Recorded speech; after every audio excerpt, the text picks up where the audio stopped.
네, 비트코인은요, 7만 불을 다시 넘어서 신고점을 갱신하겠지만 시간은 좀 걸릴 것 같습니다. 네, 왜 그렇게 생각하는지 얘기를 하겠습니다. 그리고 줄리안 어산지와 비트코인 얘기도 하겠습니다. 네, 어산지 사례를 보면 비트코인이 왜 가치가 점점 더 빠르게 높아질 수밖에 없는지 네, 이해하게 된다. 그렇게 보고 있습니다. 네, 안녕하세요. 홍 작가입니다. 투자 어드바이스가 아니라는 점 먼저 말씀드리고 시작을 하겠습니다. 네, 가격이 어제부터 조금 오르긴 했지만 당분간 비트코인 가격이 7만 불을 뚫고 7만 5천 불, 8만 불 이렇게 신고점을 갱신하기는 당장은 쉽지 않아 보입니다. 현재 상황이 좀 그렇습니다. 크게 보면 반감기로 인해서 채굴업체들의 생산성이 크게 떨어지면서 최근에 생존하기 위해서 이 업체들이 갖고 있는 비트코인을 팔고 있는 그런 상황이죠.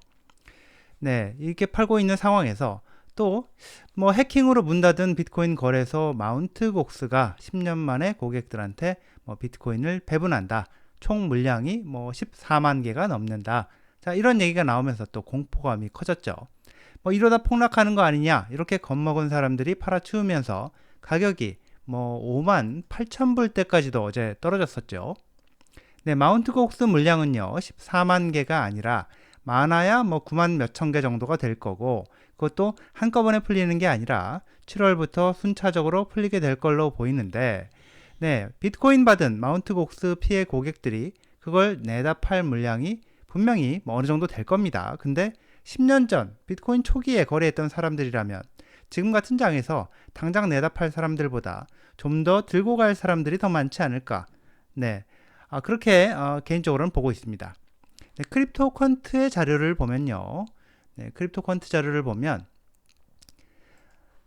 지금 최근 6주 동안 최근에 6주 동안 장외 거래 창구에 나온 비트코인이 10만 3천 개 정도가 된다고 하는데요. 네, 고래들이 일부 내다 파는 물량하고 또 채굴 업체들 매도 물량이 이 정도로 쌓인 게 아닌가 이렇게 추정이 됩니다.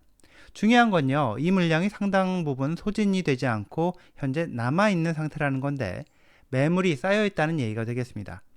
그래서 당장은 7만 불 뚫고 올라가기 쉽지 않다고 그렇게 보고 있습니다.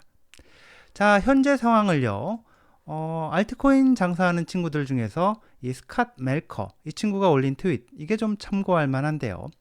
역사적으로 자, 강세장에서도 여러 차례 30%, 40% 이렇게 조정이 있었는데 이번 사이클에서 지금까지 가장 큰 조정은 겨우 뭐 23.48%였고 지금 조정은 뭐 18.84% 이런 정도밖에 안 된다. 이거 지금 강세장에서 아무것도 아니다. 침착해라. 이런 내용입니다. 제가요 간만에 그림을 하나 그려봤는데 간단한 그림입니다. 이게 2020년, 2021년 때 상승장, 이때 자 이렇게 올랐다가 이렇게 내려왔다가 다시 또 이렇게 최전 고점까지 올라갔었죠.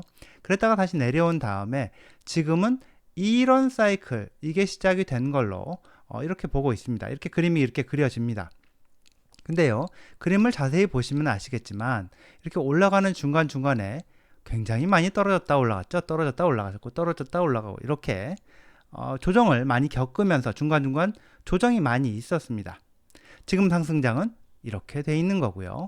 지금 바로 이 구간을 지금 겪고 있는 상황입니다. 이제 겨우 전고점 살짝 넘었다가 이 전고점 살짝 넘었다가 내려온 수준인데요. 아직 고점 찍으러 가려면 멀었다. 저는 그렇게 보고 있습니다. 네, 이제 줄리안 어산지와 이 비트코인 얘기를 하겠습니다. 어산지를 보면 이 비트코인이 왜 가치가 오를 수밖에 없는 돈인지 자산인지 확실하게 느끼게 됩니다. 네, 어산지를 잘 모르는 분들을 위해서 아주 짧게 간단히 정리를 해보겠습니다. 어산지, 위키리크스, 기밀을 폭로하는 위키리크스를 만든 호주 출신의 언론인이고요. 2010년 오바마 때요.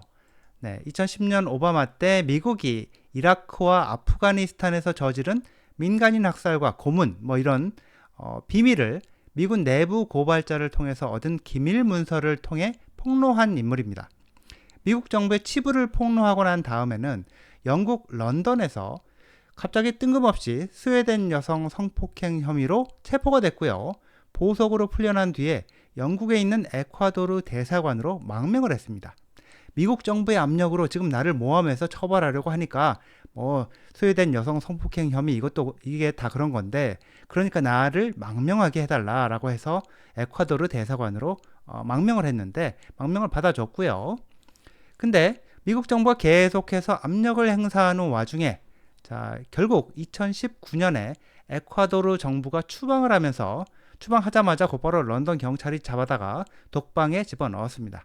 자 웃기는 거는 자 그렇게 영국 경찰이 체포를 해가지고 감방 독방에다 집어넣으니까 갑자기 스웨덴 검찰이 또 증거 불충분으로 수사를 철회한다 이러고 수사를 철회했습니다. 자 이 뭐 스웨덴 여성 성폭행 혐의 이것과 관련된 사건을 조사한 유엔 특별조사관이 뭐라고 그랬냐면 어산지의 성폭행 혐의는 확인해 보니까 말이 안 된다. 자 이렇게 얘기했을 정도였는데요. 그걸 보면 일단 잡아가두고 파렴치 범인 것처럼 몰아가려고 했던 게 아닌가 생각이 됩니다. 뭐 미국 정부가 처벌하겠다고 이렇게 요구하는 상황에서 영국 감방에 최근까지 그렇게 갇혀 있었는데 미국 정부는요. 야 미국으로 보내라. 우리가 처벌하겠다. 이렇게 압박을 계속 해왔고요. 근데 계속해서 뭐 여론이 안 좋고 또 올해 11월 대통령 선거를 앞두고 최근에 또 트럼프가 내가 당선되면 어산지를 사면하겠다. 처벌하지 않겠다. 또 이렇게 나서니까 바이든이 분위기 안 좋다고 보고 유죄를 인정하면 풀어주기로 그렇게 합의를 본 게 아닌가 싶습니다. 유죄를 인정하면 형량을 62개월로 그렇게 줄여주겠다. 62개월로 해주겠다. 이렇게 합의를 했는데 이미 영국 감방에서 62개월을 살았기 때문에 사실상 그냥 풀어주기로 그렇게 합의를 본 겁니다. 어산지는 풀려나서 이제 런던에서 비행기를 타고 영국령 사이판 바로 여기가 아까 보시면 네, 여기가 영국령 사이판입니다. 미국령 사이판이죠. 영국령이 아니죠. 네, 미국령 사이판에 갔고요. 거기서 법원에 가서 유죄를 인정하고 선고를 받으면 곧바로 이제 고국인 호주로 돌아가게 됩니다. 자, 이제부터 비트코인 얘기가 본격적으로 시작이 됩니다. 어산지가 오바마 때 미국 정부에 감추고 싶은 비밀을 폭로를 하니까 그때부터 어산지와 위키리크스에 대한 압박이 시작이 됐죠. 가장 큰 압박은 뭐니 해도 돈줄 끄는 겁니다. 네, 돈줄을 끄는 건데 이 어산지를 지원하는 사람들한테서 돈을 모금을 해야 뭐 위키리크스 이 공익 보도 활동을 할 수가 있는데 페이팔, 비자, 마스터카드 다 거래를 끊어버렸고요. 심지어 스위스 은행도 계좌를 동결했습니다. 자, 왜 그랬을까요? 뭐 당연하죠. 미국 정부가 압박을 넣었겠죠. 네, 그때가 2010년인데 비트코인이 이제 막 태어나 걸음마를 하던 시기였는데 당시 비트코인 커뮤니티에서 위키리크스한테 비트코인을 알리고 이제 비트코인으로 모금을 할 수 있도록 그렇게 얘기를 해줘야 되는 거 아니냐 뭐 이런 제안이 나옵니다. 근데 그때 당시에 비밀에 감춰진 이 창시자 이 사토시 나카모토가 반대를 합니다. 이제 비트코인은 걸음마 단계인데 위키리크스로 인해서 미국 정부의 레이더에 포착이 되고 공격 대상이 되면 지금 비트코인 생태계가 그냥 바로 망가질 수도 있다. 이렇게 우려를 하면서 반대를 했는데 그랬지만 위키리크스가 결국 뭐 비트코인으로 기부를 받을 거다. 이런 소문이 도니까 사토시가 이제 위키리크스가 벌집을 건드렸고 이제 벌떼가 우리를 겨냥한다. 자, 이런 글을 남기고 얼마 뒤에 이 프로젝트에서 손을 떼고 사라졌습니다. 더 이상 활동할 수 없다. 활동을 하다가는 미국 정부의 어떤 그 처벌을 받을 걸로 이렇게 봤던 걸로 판단한 걸로 보입니다. 하여튼 2011년 6월부터 위키리크스는 비트코인을 받기 시작을 합니다. 자, 그래서 얼마나 받았을까요? 네, 현재까지 받은 금액이 4,000개가 넘게 받았습니다. 네, 4,000개가 넘게 받았는데요. 4,000개 넘게 받은 그 지갑이 바로 요 지갑인데 이걸 보시면요. 여기에 잘 나타납니다. 여기 보면 total received 자, 전체 받은 개수가 몇 개냐? 4043. 얼마 BTC 이렇게 되어 있습니다. 자, 이걸 뭐 안 쓰고 계속 가지고 있었다면 지금 2억 5천만 불이 넘는 금액이지만 자, 그동안 계속해서 쓰면서 생존을 했고 남은 건 별로 없어 보입니다. 남은 거는 지금 뭐 전부 다 나갔죠. 들어온 거 거의 다 나갔고요. 그리고 새로 지금 이거는 옛날 지갑이고 지금 모금을 받고 있는 위키리크스 지갑은 바로 이 새 지갑인데 이 새 지갑에는 달랑 뭐 209불어치 정도 들어 있습니다. 자, 2014년에 이 어산지는 위키리크스의 줄리안 어산지는 한 이벤트에서 비트코인에 대해서 얘기를 합니다. 그 얘기하는 걸 들어보면요, 어산지는 비트코인이 얼마나 엄청난 물건인지, 얼마나 가치가 있는 화폐인지 아주 잘 알고 있습니다. 자, 정치적인 이유로 정부가 은행 계좌를 막고 페이팔, 비자 카드 뭐 이런 걸 끊고 모든 돈 거래를 막을 수 있는데, 그렇지만 정부든 어느 기관이든 이 개인 간 비트코인 거래를 막을 수 없다는 점, 그건 비트코인이 탈중앙화되어 있어서 가능하다는 점, 그래서 엄청난 가치가 있다는 점, 그래서 바로 2014년 당시에 지난 5년 동안 인터넷에서 가장 흥미로운 지적 발전이다라는 표현도 했던 거고요. 자, 한 가지 덧붙이면요.